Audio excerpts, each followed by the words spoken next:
Welcome back to Chef's Day Off. Matthew Dolan, chef of 25 Lusk here in San Francisco. I get to not only introduce today, but I'm here with Marcus from Star 113. Which one of us is the DJ and which one of us is the chef? Well, we'll get into that. How come you can do my part and I can't do yours? Marcus needs the microphone. Today I get to play a little bit. We're excited because so Chef and I get together once a week on his day off. I come down here with all my culinary questions. We drink the wine and we talk about stuff. And I figured, why not make it into a podcast? So here we are. In this episode, we are going to tackle broths versus stocks. What they mean, where does bone broth fit into this mix? When are you using a broth instead of a stock? When you're making them, they start out the same, but one takes a left turn, one takes a right turn. So here we go. So Marcus stopped by with this question the other day. He said, what's the difference between a broth and a stock? Yes. They're not that different. I mean, they start out the same way. The technique is pretty much the same. But technically in the kitchen, a stock is made out of bones and a broth is made out of meat. So not bones. Are you allowed to make a broth out of bones and still technically or the second you put bones in, it becomes a stock? Well, I don't know anymore because, the word stock on outside of the restaurant business doesn't make any sense. I mean, we're talking Wall Street, not cooking at that point. Okay. So the broth has become this sort of umbrella term for both. The sexy term is bone broth. Bone broth is the thing, which here in the restaurant business we call stock. Right.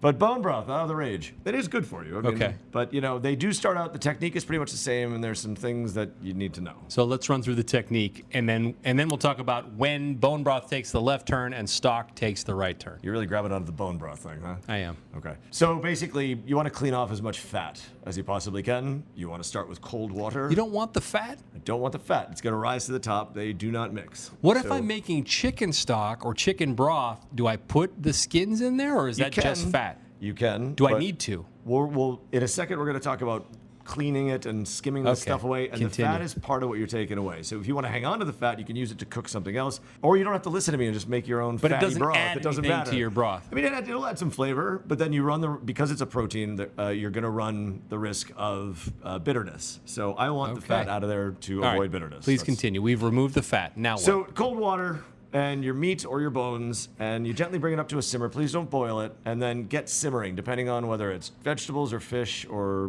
birds or land animal, whatever. At this point, it's just bones in the pot. It's bones and cold water coming up. Don't boil. Let it simmer and watch all that funky stuff kind of rise to the top. All the stank. Yeah, the stuff you don't really want. That's blood, that's phenolic compounds like stuff and things. Let's just call it stuff and things. And you skim it away with a ladle and wait till that stuff stops. And then give it an hour or so to run, and then you can add your vegetables. Okay, so you're going to skim all the schmutz. And then, Schmegma. And then you're going to let it simmer for about an hour. Depending, yeah. I mean, if you really want to go the pro style, you can go, for example, fish, it's about an hour. Vegetables, once it's up and going, maybe 3. But the larger the source, like let's say beef, that can go for 4 or 5 hours. Just the bones before you add the water, vegetables. Which is now simmering, which is now broth-like. Okay. And then you're going to go vegetables. But there's one common amongst them all, and that's we call it mirepoix, which is carrots, onions, and celery. That only goes in for an hour and a half, and there's a reason. Then there's a third stage where you could do... Hold on, before you hit the third stage, why am I only putting the vegetables in for an hour and a half? Because they have these pigments and these little things that, if they're cooked too long, they ultimately become bitter. Okay. And you can't get rid of bitterness. 90 minutes with your veg. With the veg. Okay. But no, 90 minutes, and then at that point, you want to throw in some peppercorn, some bay leaf, some thyme, some parsley, some basil, whatever you like. That's that, and that's only 30 minutes, and then we have to strain. What happens if I put peppercorns in more than 30 minutes? Bitterness. So bitterness is the enemy. Bitterness, because ultimately you're going to have the stock or broth or whatever. You want to strain it. If you don't think it's flavorful enough, leaving all that stuff in there is not the answer. You want to reduce it. So strain all that stuff out, reduce it down, slowly, never boiling. Reduce it down to concentrate the flavors. Don't rely on that stuff that's in there to get more flavor, because you're going to run the risk of bitterness, and the only way to get rid of bitterness really is to add like sugar or honey, and if you do that, we're not talking. I don't know what we're doing anymore at that point. No. Okay. So let me ask you this. Do I roast my bones ahead of time? Do I roast my vegetables ahead of time? Is that necessary? Does it add enough to offset the amount of time and effort that would take? Fabulous question. Thank you. You can, you don't have to. Does it So- add anything? Yeah, I mean, especially for like chicken and veal stocks or beef stocks, those I insist upon it. Okay. It more enhanced flavor. Okay. But you don't have to. It depends on what you're making. You know, if somebody likes to use chicken stock to make a risotto, for example, Right. we use vegetable stock for that, just in case vegetarians are doing what they do. It's a very thoughtful restaurant, 25 Lusk here in San We have our Francisco. moments That here. was a plug. Was that sarcasm? No, not at all. little bit? That was a plug. Okay. You're welcome. But yeah, for example, if you're at home and you don't have the time to roast these things off, and and you just want I don't to clean, have to. You don't have to. Okay. No, because then you have a neutral stock. You can make delicious whatever from your neutral stock. If you want a more robust, more flavorful thing, roast away. Okay, hold on. Is there a point of no return? Let's start with fish bones. I have simmered them for what's too long? After 3 hours, your fish stock or fish broth is Crab, fish, well, they're shellfish, a little shrimp. different though, because the crab is a little more volatile. You have to really rinse them well, Okay. and then crab, I would say break the rules and add tomato product to any shellfish stock, but don't do that in chicken and beef stock because again, phenols, you have these pigments and they can add bitterness. Why am I adding tomato anything to crab stock? What does that do? That I don't have the science on it. What? I just have years and years. Sorry? What were you calling me before? Was this the dorky moment you were going to No, tell? I said- Marcus was going to prompt you to avoid this, by the way. But anyway. Sometimes chef nerds out and I nod off a little bit, but I'm still here. You asked. But you don't know why you add tomato products? I have a theory that. Go ahead. No, that in combination when you add parsley, we'll get to parsley and All right. it's joy in a second. But the I'm point not is going to that belabor the point. you don't have to ask every question. How long Sometimes is just too believe. long to simmer chicken bones? After 6 hours, you're going bitter. You're losing the point. So After 6 hours, Meaning so okay. that you do the 3 hours, 4 hours, and then your veggies, and then the extra stuff. Okay. Call it. Please call it at that point and then reduce it. You run the risk of bitterness. Now, maybe, oh, well, my grandmother always did it for 2 days and it Right. worked out great. Oh, then do that. Okay. Don't do that, But Let me ask you for this. a consistent thing. Before we leave chicken stock, some people put chicken feet in their There's nothing wrong with that. stock. Is it because it gets gelatinous? Now, what about your offal? What about your gizzards and your kidneys and your lips and your balls? That stuff. Like, that opens up such a door. is that? Well, we're not making hot dogs. But I can't. I have to so go. you're asking about my lips? So What's just- okay to put in the stock and what should I leave out? Stay as away far as from the stuff meat? inside because Really? blood, metals, heavy Oh. metals. It can take on a metallic flavor. Oh. So you can. Okay. And we'll talk a little bit more about lips and on the next episode. What to do with the lips and balls? That's an episode. God, just go to the baseball stadium. Okay, so I've simmered my chicken stock, broth, whatever. At what point does it become a stock and cease being a broth?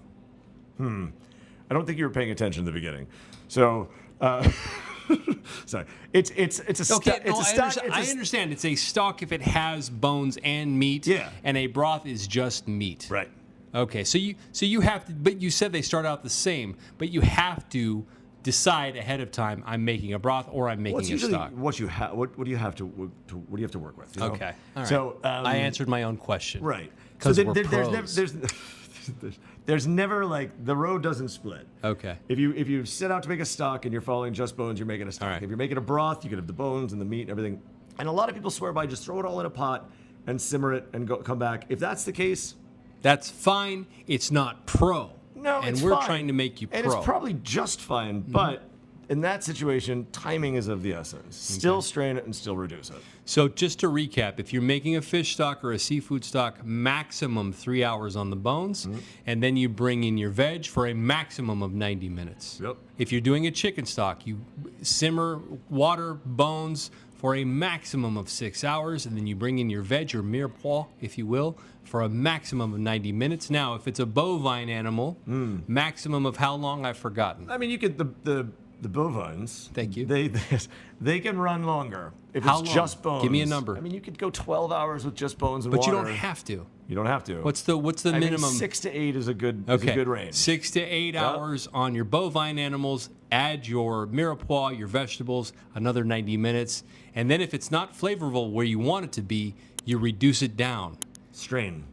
I'm sorry. Got to strain it out Strain first. Yep. And then reduce it down. gently. Simmering more does not offer more flavor. Right. It is the reduction of the water. So all that stuff that but was strain before you reduce, because if you start boiling all that stuff, what happens? Well, the whole point of boiling, bitterness, and bitterness again.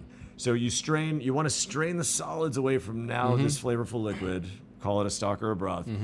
That once the solids are out of there, then you can gently reduce it and you will concentrate flavors and you won't run the risk of bitterness. Okay. Now, That's the idea. to wrap up, pro tips when making stocks or broths with Chef Matthew Dolan of 25 Lusk here in San Francisco. That was another plug. Nice job. Thank you. I'm back to being the chef and not the wannabe DJ.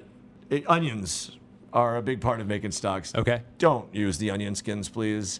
If you're using whole garlic bulbs, you can use the skins. The onion skin, again, has this pigment, bitter, and bitter away. Don't salt your stocks and broths, please, because as you reduce it down, as you cook it, the salt is going to, ultimately, you're going to wonder why this is too salty. You see in stores low sodium broth, they should be no added sodium broth. There's sodium out there, but don't do it. And the timing is really important. The straining is really important. Okay. You get this thing, and then when you're cleaning it, skimming it, whatever, you could use a ladle, or a ladle's the best way to go, and just kind of circular motions, get that stuff out of there. Get the schmutz out of there. Get the schmutz out of there. Uh-huh. And then there's like a real pro tip. If you have parsley for whatever reason at home, whether it's that curly stuff or the flat leaf stuff, the stems have a very unique vegetable protein, which is a coagulant, which actually grabs all that stuff you don't want. Things that make other things bitter, those parsley stems turn them into solids and they will rise to the top. You can skim them off. So parsley stems are brilliant in not only making your broth or your stock a little bit clearer, but abating that bitterness. So don't forget how cool and amazing parsley stems are. Okay. Now, I'm going to put you on blast for a second. Okay. This is my gotcha moment. Oh.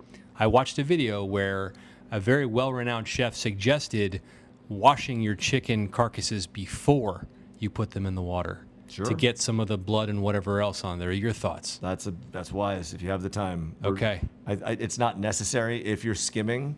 If you're skimming it properly and cleaning it, you don't need to do that. So if you're going to skim anyway, and you're in the interest of time, you can avoid that step. It is a very good safeguard, though. All right. Well, very good. I feel like we've learned a lot today. Wow. Thank you. Are you bored? No, this feels bit. like the Mr. Rogers neighborhood of the culinary. Now you world. made a stock the other day. Did you want to tell us about it? I cooked it for 2 days, mostly out of laziness. I got home 2 straight days and was like, I'm too tired to deal with this right now.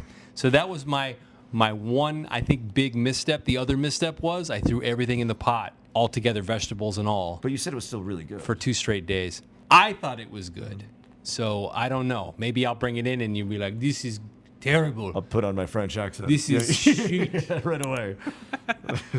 Hey, listen, if you have any questions, let us know. You can follow us on @ChefsDayOffPod on Instagram, where we will list all of the recipes. I know this is a lot of info, but Chef is very kind and will distill it down for you in written form.